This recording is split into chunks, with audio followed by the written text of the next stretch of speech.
नमस्कार। आजकल हमारे आसपास खबरों का बहाव इतना तेज है कि हम एक दिन एक मुद्दे पर बात कर रहे होते हैं और दूसरे दिन किसी और मुद्दे पर। कोरोना महामारी की शुरुआत में मजदूरों के पलायन के दौरान मजदूरों की बातें बहुत हुई, उनकी बहुत तस्वीरें हमने मीडिया में देखी, लेकिन अब ऐसा लगता है जैसे हम सब ने उस मुद्दे को भुला ही दिया। आज खत आपका में मैं पढ़ रही हूँ विवेक सिंह का खत। विवेक सिंह वैसे तो उत्तर प्रदेश के अमेठी के रहने वाले हैं, लेकिन फिलहाल मुंबई में रहते हैं क्योंकि एडवर्टाइजिंग और फिल्मों की दुनिया से ताल्लुक़ रखते हैं। और उनका खत है खताओं के नाम।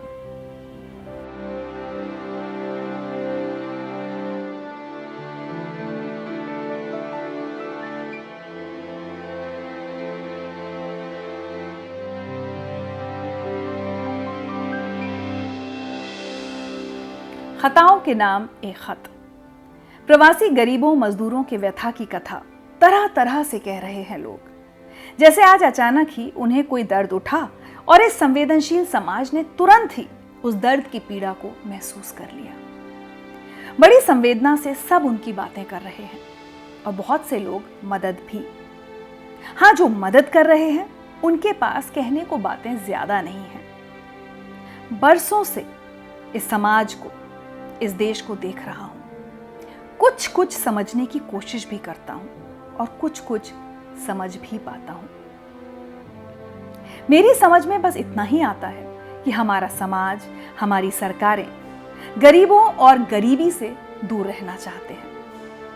हां, दूर रहकर उनके हक, उनके उत्थान की बातें पुरजोर तरीके से करना चाहते हैं और करते भी हैं। आज भी यही कर रहे हैं, कल भी यही करेंगे। बीते हुए कल से हमने यही सीखा है।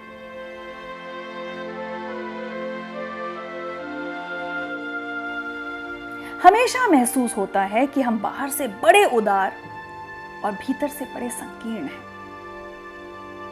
और हमने अपने इसी गुण से आज के अपने समाज को भी गढ़ा है, जो बाहर से बेहद संभ्रांत है और भीतर से अत्यंत दुर्दांत। हम बातें समाज के हित की करते हैं और कर्म केवल और केवल स्वहित के, इस भुलावे के साथ कि स्वहित में ही संपूर्ण सुख और समृद्धि है, जबकि संपूर्णता तो समाज और आपसी समन्वय में है।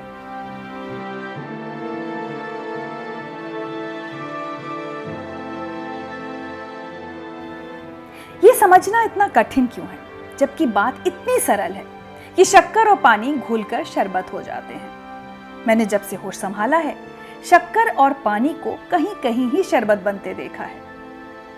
अक्सर पूछता हूं खुद से कि ये हर जगह हर हाल में क्यों नहीं घुलता। आज सोच रहा हूं क्यों ना पूछ लूं यही सवाल आप सबसे।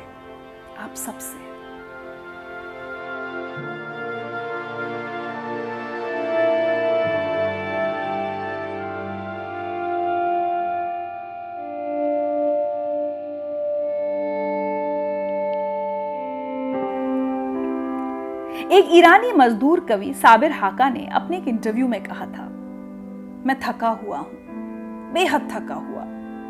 मैं पैदा होने के पहले से ही थका हुआ हूं। मेरी मां मुझे अपने गर्भ में पालते हुए मजदूरी करती थी।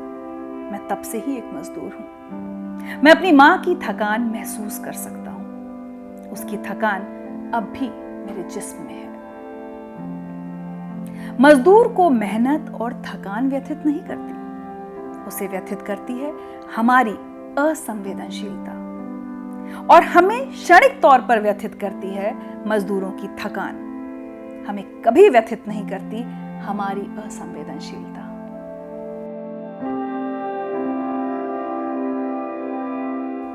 मजदूर एक फुटबॉल है और हम फुटबॉलर। फुटबॉल मैदान में किसी तरफ हो, पड़ती उस पर लात ही है। बस जब गोल की बारी आती है तो हम बदल जाते हैं। गोल खाकर हम मात ना खा जाएं, बस अपनी यही हार बचाने के लिए हम उसे हाथ से छू लेते हैं, या यूं कहें कि पकड़ लेते हैं। मजदूर मेहनत से नहीं मरता, मजदूर थकान से भी नहीं मरता। मजदूर मरता है भूख से। हाँ, भूख से, पेट की भूख से, प्यार की भूख से, अपनेपन की भूख से, आप में, मुझ में, हम सब में घुल जाने की भूख से और सम्मान से जीने की भूख से। ये बरसों की भूख है, बढ़ती ही जा रही है और हम उसे बढ़ने दे रहे हैं अपना स्वाद और बढ़ाने के लिए।